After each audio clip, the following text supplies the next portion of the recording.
할렐루야. 우리 옆에 분하고 이렇게 인사하세요. 계속 전진합시다. 오늘이 2018년 1월 28일입니다. 벌써 한 달이 거의 다 지나가는 날인데요.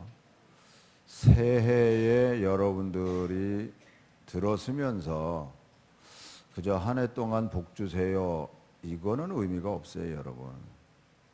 새해가 들었으면서 내가 하나님 앞에 어떤 마음의 결심을 하고 내가 이렇게 살아야 되겠다, 금년 한 해 동안만큼은 이렇게 작정하고 나갈 때 의미가 있고, 그렇게 한 달 동안 우리가 생활해 왔는지 한번 점검해 볼 시간입니다. 때로는 작정을 했음에도 불구하고 그렇게 생활하지 못하는 경우가 있습니다. 그건 내가 하고 싶지 않아서 못하는 게 아니라 미처 생각하지 못한 부득이한 일이 우리에게 생길 수 있기 때문에 그런 겁니다. 우리가 이제 예를 들면은 100일 심야 기도를 하니까 우리가 요번만큼은 내가 한번 빠지지 않고 열심히 한번 다녀봐야 되겠다, 이렇게 생각을 했지만 불청객 감기가 찾아오는데 어떻게 해요? 몸살이 나고 아프고 뭐 쑤시고 정신 없잖아요. 그러면 빠지게 되는 거예요. 그러니까 우리가 미처 생각 못한 어떤 일들로 인해서 우리 계획이 무너질 때가 있습니다. 그럴 때 한번 따라하세요. 다시 시작하면 됩니다. 네, 다시 시작하세요. 그러면 간단해요. 금년 동안 내가 꼭 해보려고 그랬는데 연초부터 이게 제대로 안 됐네. 그러고 1년 내내 그러고 살 거예요? 그냥 무너진 대로 살 거냐고요? 아니야, 간단하게 생각하면 돼요. 다시 시작하자. 그러면 돼요. 다시 시작하자.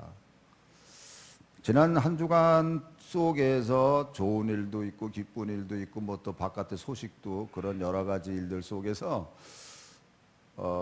아주 좋은 소식 중에 하나가 이 테니스 선수, 이 정현 선수가 호주 세계 대회에서 4강에 올라간 겁니다. 이 테니스에 관심이 없으면 별로 의미가 없어요. 그런데 전 개인적으로 테니스를 좋아하는 편이거든요. 못 치지만. 하나님이 이상하게 그거는 허락을 안 하셔가지고, 하여튼 저에게 테니스는 인연이 있어요. 어쨌든 아주 좋아하는데 하나님이 허락을 안 해요. 그래서 못했는데 어쨌든 이제 테니스가 세계 4강에 들어간 거예요. 세계 4강에. 이거 대단히 엄청 대단한 일입니다. 연수는 정확하진 않아도 한 10년 전만 해도 여러분 골프 알잖아요. 골프. 그 골프가 서양 사람들이 하는 걸로만 인식을 했지, 이제 골프는요, 이건 한국 선수를 위해서 있는 거예요. 미국 애들이 얼마나 약올라 하는데요. 미국에서 세계 골프 대회를 열면은 이제 미국 국적 있는 사람이 뭐 랭킹이 상위에 올라오면 모르는데, 이게 조로록 어떤 대면은 조로록 한국 선수들이 다 먹은 거예요, 그냥. 이제 이게 10년 전만 해도 그러던 이 골프가 이제는 한국 여자들을 위한 골프가 돼버린 거예요. 세상이 그렇게 바뀌었다니까요. 사실 이 테니스만 하더라도 이건 또 더 격한 운동이잖아요. 그러니까 서양 사람들이 체격도 좋고 힘도 좋고 이렇거든요. 그래서 그 큰 키에 서브를 강하게 매기면요, 자기네들끼리도 그 서브에 감당을 못하는 그런 게임이거든요. 그런데 이런 게임에 정영 선수가 4강까지 갔다고 하는 일은, 이건 대단한 겁니다. 페더러 선수하고 마지막 결승까지 가는 게임을 했으면 더 좋았을 텐데, 신문에 난 그대로 발에 물집이 생겨서 뼈가 드러날 정도로 그 발바닥이 엉망이라고 이렇게 나와서 기권을 했잖아요. 기권을 해서 이제 그 마지막 게임을 못 했는데, 사실 그 16강, 8강 이렇게 또 4강까지 올라가는 그 게임을 녹화된 걸 제가 다 봤어요. 근데 진짜 잘하더라고요, 진짜.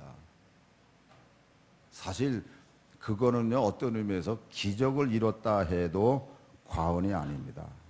너무나도 잘한 거예요.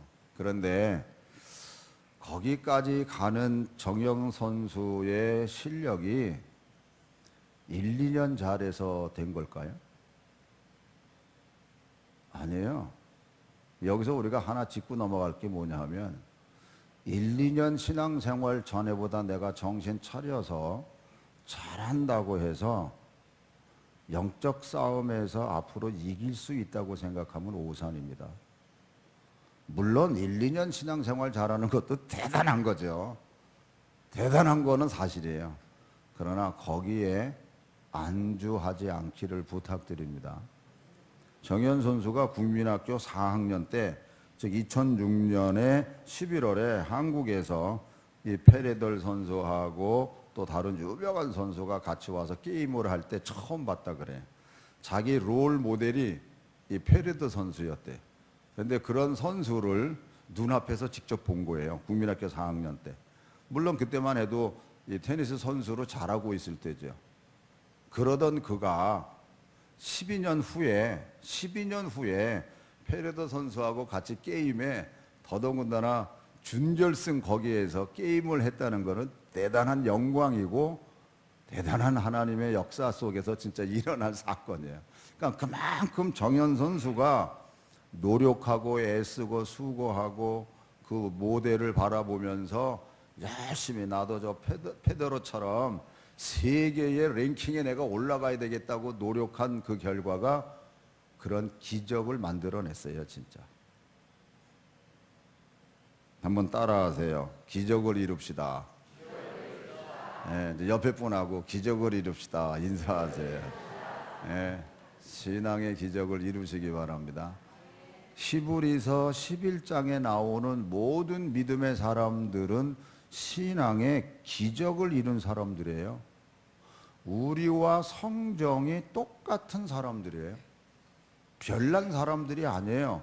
그럼에도 그들은 신앙의 기적을 만들어낸 사람들입니다.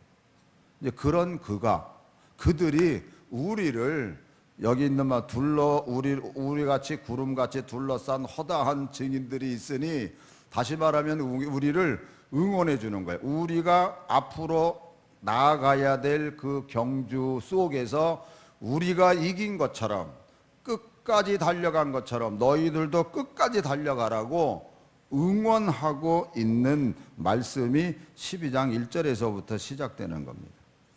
그런데 5절부터 보면은 좀 이상한 말이 나와요.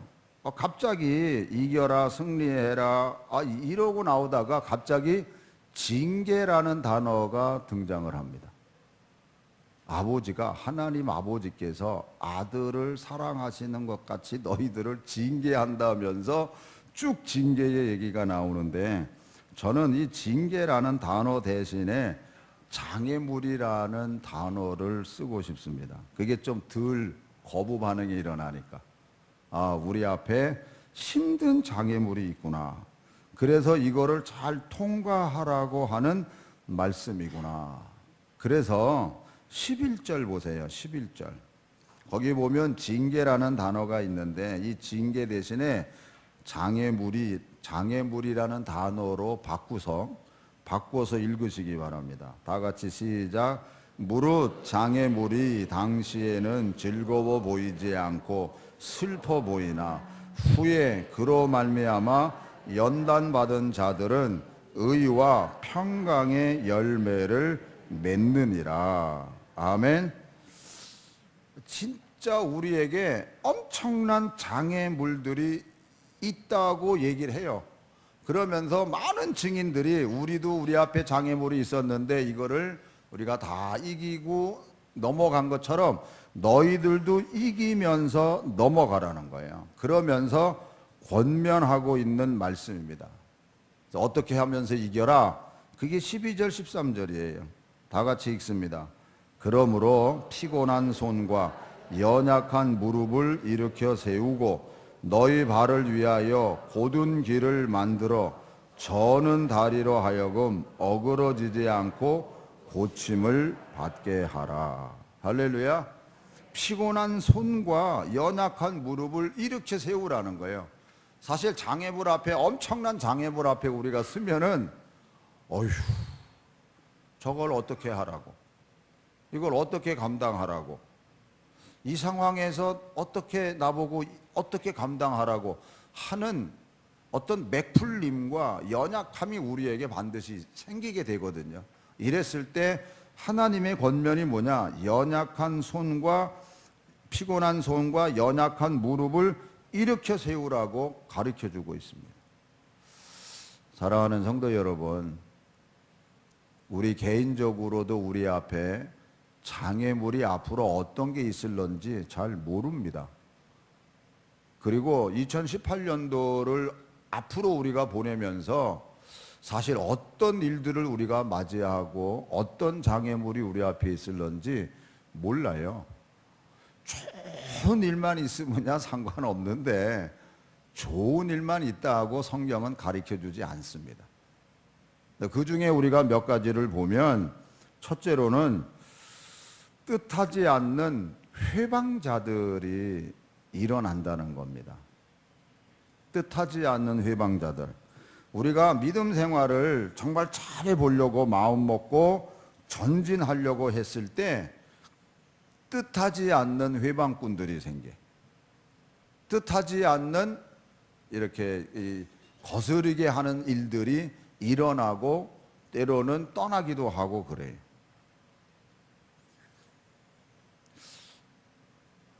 은혜를 내가 누구에게 베풀어 줬는데, 그러면 은혜를 갚는 게 당연하다고 우리가 생각하는데 오히려 은혜를 갚는 게 아니라 오히려 배신을 하는 거예요. 그런 일이 생겨요.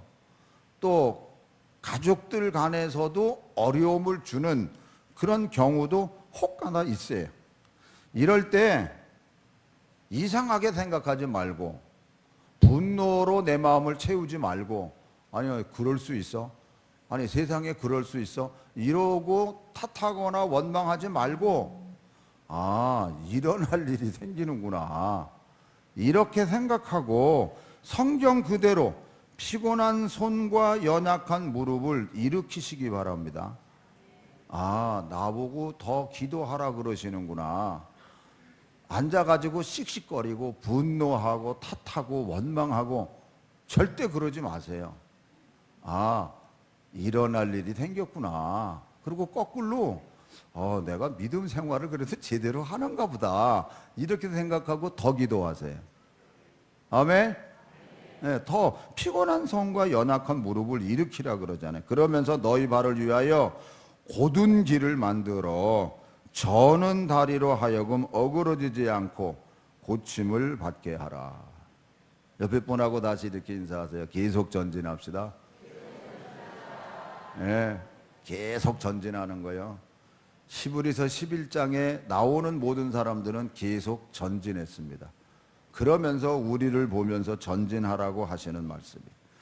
두 번째로는 원치 않게 질병이 생길 수 있습니다. 요즘에 유행하는 감기, 그건 나갔다가 또 들어오더라고요.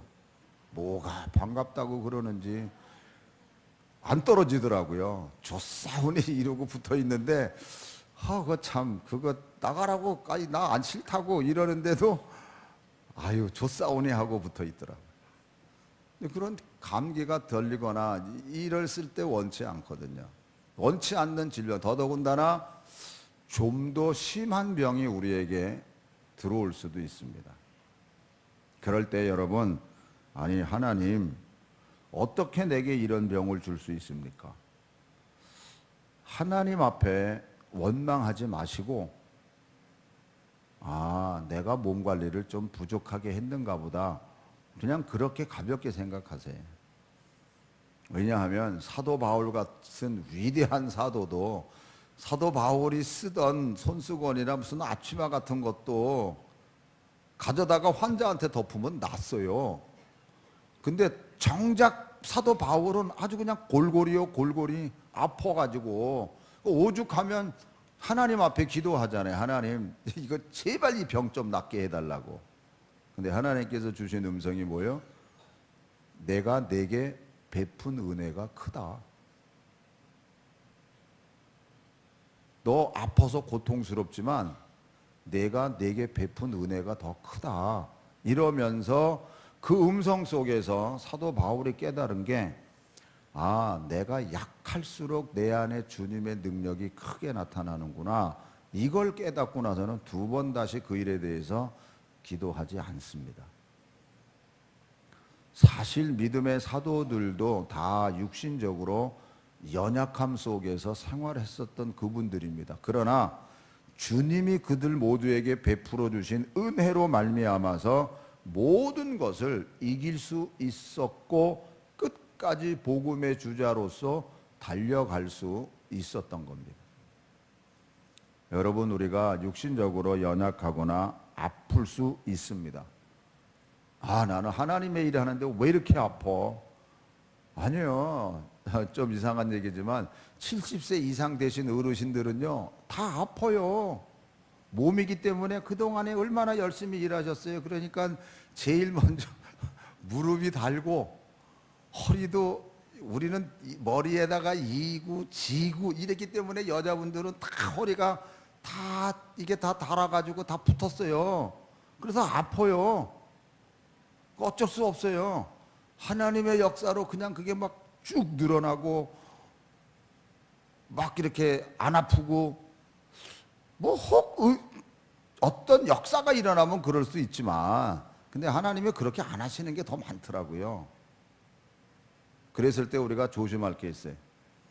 특히 어떤 어려운 일을 겪었을 때 저 사람은 속으로 그랬잖아요. 저 사람은 무슨 죄를 졌길래 저렇게 아파? 혹 그렇게 생각할 수 있어요. 근데 이거는요, 어느 누구나 다 공통된 생각이에요. 왜냐하면 예수님 당시에도 앞을 못 보는 사람이 있었잖아요.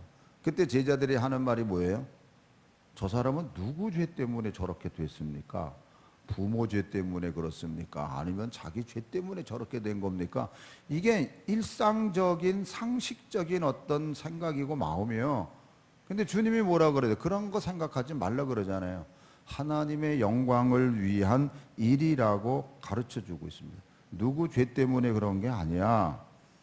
사랑하는 성도 여러분, 벌을 받았는지 축복을 받은 것인지는 지나가 봐야 알아요, 여러분. 그리고 하나님은요, 벌 주시는 분이 아니라고 가르쳐 줍니다. 만약에 벌 주시는 분이면요, 이거 히브리서 12장 이거 찢어버려야 돼요. 징계는 고통이거든요. 어려움이고 시련이고. 근데 하나님이 이거를 주셨다고 그래요. 주셨다고. 그런데 그거를 잘 이기고 나가라고. 그 속에는 이길 수 있는 힘과 능력을 또한 아버지께서 주신다는 말씀입니다. 그렇기 때문에 우리가 마음으로나 생각으로나 죄 짓는 것을 생각하는 게 아니라, 우리가 한마디 말을 해도 은혜스러운 말을 할 수 있어야 되고, 힘들지만 우리 함께 기도해서 이기자고, 끝까지 우리가 기도해서 이기자고, 그리고 하나님 앞에서 함께 기도할 수 있는 여러분들이 되기를 축원합니다. 그래서 은혜로운 말을 끊임없이 우리가 하면서 기도하면 돼요. 그리고 세 번째로는 어려운 환경을 만날 수 있다는 겁니다. 우리가 믿음으로 열심히 생활하면 모든 일이 다 잘 될 것으로만 생각하는데 절대로 그렇지 않아요.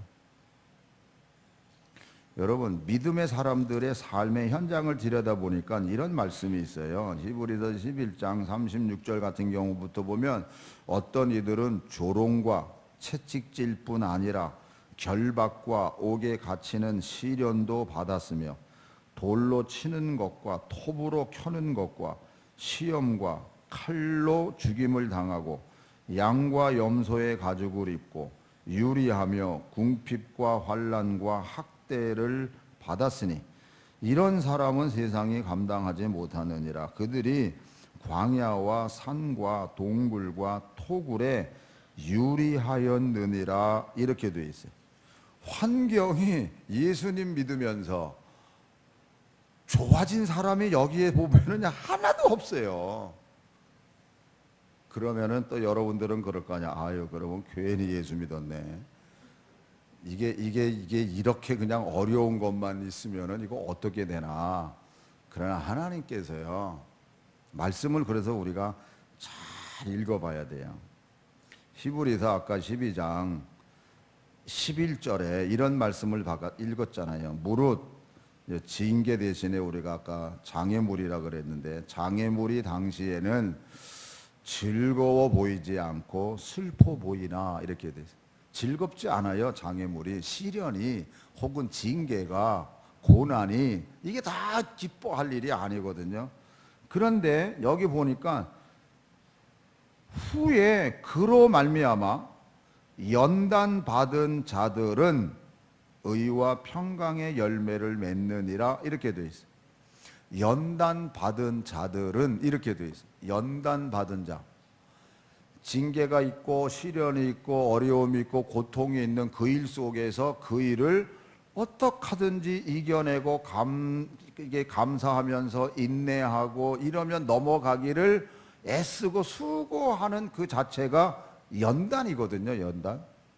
그랬을 때 이 연단 받는 그 상황 속에 있을 때 우리가 꼭 읽고 넘어가야 할 말씀이 로마서 5장 3절에서 5절이에요. 다 같이 읽으세요. 다만 이뿐 아니라 우리가 환난 중에도 즐거워하나니 이는 환난은 인내를, 인내는 연단을, 연단은 소망을 이루는 줄 알미로라. 소망이 우리를 부끄럽게 하지 아니함은 우리에게 주신 성령으로 말미암아 하나님의 사랑이 우리 마음에 부은 바 됨이니 이렇게 돼서, 여기서 여러분 이 말씀을 주목하세요. 우리에게 주신 성령으로 말미암아 하나님의 사랑이 우리 마음에 부은 바 되었다. 이 말씀이 어떤 뜻으로 우리가 받아들여야 돼요? 지금 상황은 환난 속에 있어요. 환난 속에 너희들 즐거워하라. 이유가 뭐예요? 환난 속에서 인내하고, 인내 속에서 연단하고, 연단 속에서 소망을 간직했는데 그 소망이 뭐예요? 하나님의 사랑이 우리 마음에 부은 바 됨이라 이렇게 가르쳐요.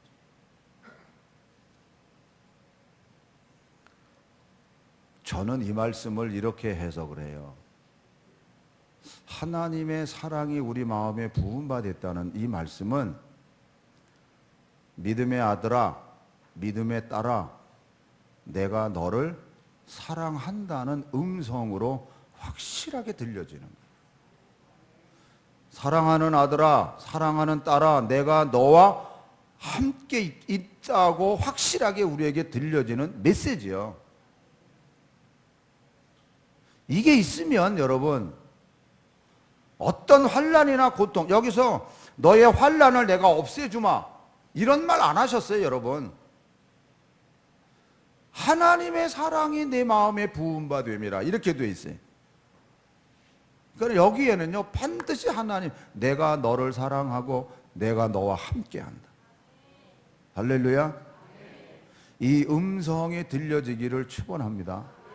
그래서 사도 베드로는요, 또 다른 말로 이렇게 표현하고 있어요. 베드로전서 4장 12절부터 다 같이 읽으세요. 사랑하는 자들아, 너희를 연단하려고 오는 불시험을 이상한 일 당하는 것 같이 이상히 여기지 말고 오히려 너희가 그리스도의 고난에 참여하는 것으로 즐거워하라. 이는 그의 영광을 나타내실 때에 너희로 즐거워하고 기뻐하게 하려 함이라. 너희가 그리스도의 이름으로 치욕을 당하면 복 있는 자로다. 영광의 영 곧 하나님의 영이 너희 위에 계심이라. 아멘. 여기서는 영광의 영 곧 하나님의 영이 너희 위에 계시겠다라고 가르쳐줘요.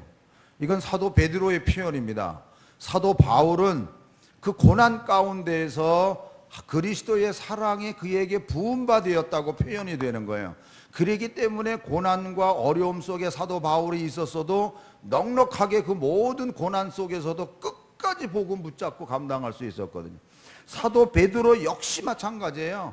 너희들에게 연단에 이상한 그 어떤 시련이 오는 걸 이상히 여기지 말아라. 오히려 그런 일로 말미암아 영광의 영이, 하나님의 영광의 영이 너희에게 임하신다고 하는 말은 똑같은 말씀이거든요. 내가 너와 항상 함께 하시겠다는 말씀. 할렐루야. 하나님이 우리와 함께 하신다고 하는데 뭐가 걱정이 되고 뭐가 염려가 돼요?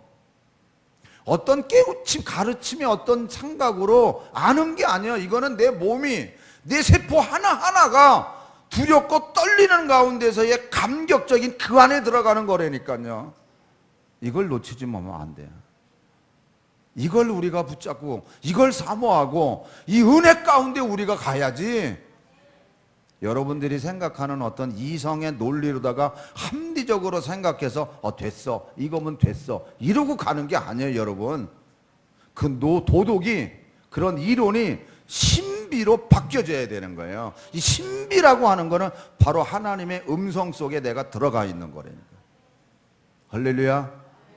이걸 야고보 사도는 이렇게 또 표현해요. 1장 2절에서 내 형제들아, 너희가 여러 가지 시험을 당하거든 온전히 여러분, 사도 바울도 그렇고 베드로도 그렇고 여기 야고보도 그렇고 기뻐하래. 예? 기뻐하래. 시험을, 여러 가지 시험이지만 이게 시련이거든요. 어쩌면 징계거든요. 그러면 온전히 기뻐하래, 기뻐하래. 근데 이 말만 갖고서는 기뻐 죽었다 깨도 못해요. 어렵고 힘들어 죽겠는데 어떻게 기뻐해요? 그런데 그 다음을 볼게요. 이는 너희 믿음의 시련이 인내를 만들어내는 줄 너희가 알미라. 인내를 온전히 이루라. 이는 너희로 온전하고 구비하여 조금도 부족함이 없게 하려 함이라. 여기서는 이렇게 표현하고 있어요. 우리로 하여금 부족함이 하나도 없게끔 만들어 주시기 위한 거래요. 다시 말하면 하나님이 우리와 함께 하시고 하나님이 우리와 모든 일에 동행해 주시기 때문에, 그래서 오늘 히브리서에 나오는 말씀으로 연단받은 자들은 의와 열매, 평강의 열매를 맺는다고 가르쳐 주면서, 그러기 위해서 피곤한 손과 연약한 무릎을 일으켜 세우고 너희 발을 위하여 곧은 길을 만들어 저는 다리로 하여금 어그러지 않고 고침을 받게 하려 함이라. 할렐루야. 오히려 이런 시련과 환난을 통해서 우리가 하나님 안에서 온전히 바르게 될 뿐만 아니라 더 하나님의 뜻 가운데에서 세워진다는 얘기거든요. 여러분, 요셉이 팔려갈 때 환경이 얼마나 열악해요. 노예로 팔려가는데, 노예 신세인데, 거기서 또 하나님 잘 믿고 믿음 생활 하는데 거꾸로 또 감옥에 가는 환경이 감옥으로 바뀌잖아요.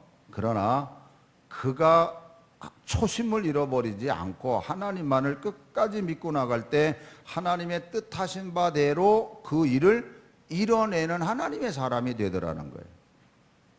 오늘 저와 여러분들도 하나님이 우리에게 장애물을 주는 이유는 하나님의 뜻을 이뤄가기 위해서 우리에게 장애물을 주고 어떤 시련을 우리에게 주는 거예요.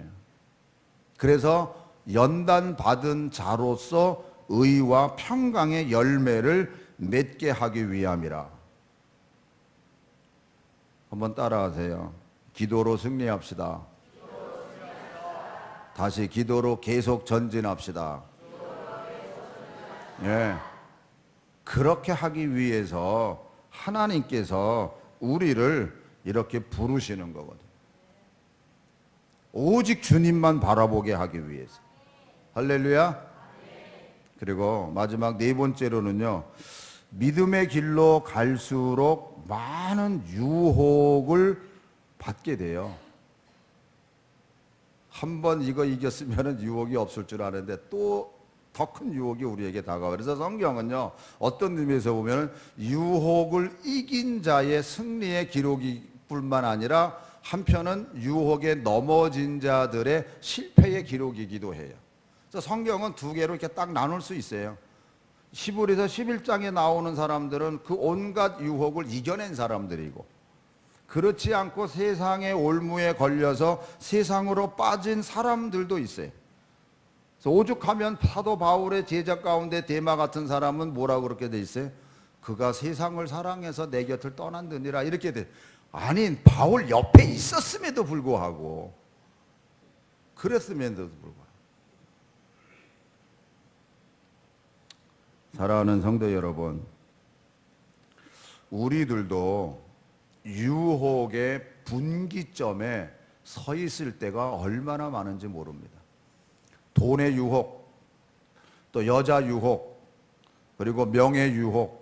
이걸 성경에서는 요한일서에서는 이렇게 표현하죠. 육신의 정욕, 안목의 정욕, 이생의 자랑거리를 이야기하면서 이와 같은 것들은 아버지께로부터 온 것이 아니고 세상으로부터 온 것이라고 가르쳐주고 있습니다. 그러면서 이 세상의 것을 사랑하면 아버지의 사랑이 그 안에 있지 아니한다고 가르쳐주고 있습니다. 그러므로 사랑하는 성도 여러분, 유혹에 넘어지는 자가 아니라 유혹에 넉넉히 이기면서 나가시는 성도들이 되시기를 축원합니다. 그렇기 때문에 우리 본문에서 1절에서 뭐라 그래요? 마땅한 증인들이 박수치면서 우리를 응원하는데 너희들은 무거운 것과 얽매이기 쉬운 죄를 벗어버려라 이렇게 벗어버리고 인내로써 우리 앞에 당한 경주를 하라고 가르쳐줍니다. 그러면서 믿음의 주여 또 온전하게 하시는 이인 예수님만을 바라봐라. 사랑하는 성도 여러분, 왜 하나님께서 우리에게 징계를 주시고 장애물을 주실까요? 하나님을 그렇게 믿고 믿음으로 나간다 그러면 오히려 모든 어려운 일들을 풀어주시고 오히려 어려운 일들을 막아주시고 뭐 이래야 되는데 거꾸로 하나님 아버지께서 징계를 줘요? 시련을 줘요? 왜요? 말씀 그대로 예수님만 바라보라고. 근데 왜 예수님만 바라보라고? 마귀가 너희들이 예상 못하는 여러 가지 일들에 덫을 뒀는데 오직 예수님만 바라보는 그 습관이 내 몸에 배어져 있고 어떤 일을 만나도 내가 주님 앞에 무릎 꿇는 그 무릎이 있으면 뚫고 나가기 때문에 할렐루야.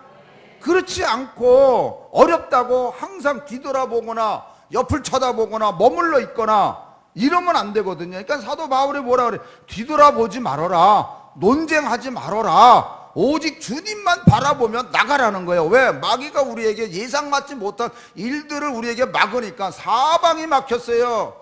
내가 내 생각으로 사방의 벽을 뚫으려 해도 그게 뚫리는 게 아니에요. 오직 주님만 바라보고 하늘을 바라볼 때만이 열리고 풀리는 일이 있으니까 진짜 하나님이 나를 사랑하시는구나, 하나님이 나와 함께 하시는구나, 주님 바라보면서 이 은혜에 내가 접하면 그 어떤 것도 막을 재간이 없어요. 여러분, 하나님은 그걸 누구보다도 아시기 때문에 네 재능, 네 경험 가지고 세상 사는 거 아니야. 내가 준 은혜로만 살아. 그래서 오직 그분만 바라보고 그분 안에서만 나아가게 하기 위해서 어려움을 주거든요. 우리가 때로는 그래서 하나님 진짜 내가 뭘 잘못했길래 이렇게 고난을 겪게 만듭니까? 왜 어려움이 내게 있습니까? 울부짖을 때가 있거든요. 울부짖으세요. 짖을 때는 진짜. 그리고 궁극적으로 주님만 바라보세요. 그러면 그분이 우리 눈을 비늘을 벗겨주세요. 내 귀를 열어주셔서 주님의 음성을 듣게 해주신다니까요. 이러면 끝나는 거예요. 여러분, 다른 것에 귀 기울이지 마시고 다른 거 보려고 그러지 마시고 오직 주님만 바라보고 주님 안에서 주님이 주시는 음성을 들음으로 끝까지 전진하셔서 최후 승리를 할 수 있는 성도들이 되시기를 축원합니다. 하나님께서는 우리에게 약속하셨어요. 너희들이 감당할 수 없는 시험은 내가 절대로 안 준다 그러셨어요. 그러나 네 생각대로 가기 때문에 이기지 못하는 거야. 그럴 때 나만을 봐. 그럴 때 나만을 봐. 더 감당할 수 없는 걸 내가 절대로 안 줘. 주님만 바라봐. 할렐루야. 주님 안에서 승리하시기를 거듭 주님의 이름으로 축원합니다. 기도하겠습니다. 여러분 다 같이 기도할 때요. 신구약을 통틀어서 성경은 우리에게 동일하게 얘기를 해요. 히브리서에서도 피곤한 손과 연약한 무릎을 일으켜 세우라고 했지만 이사야 선지자도 그 시대에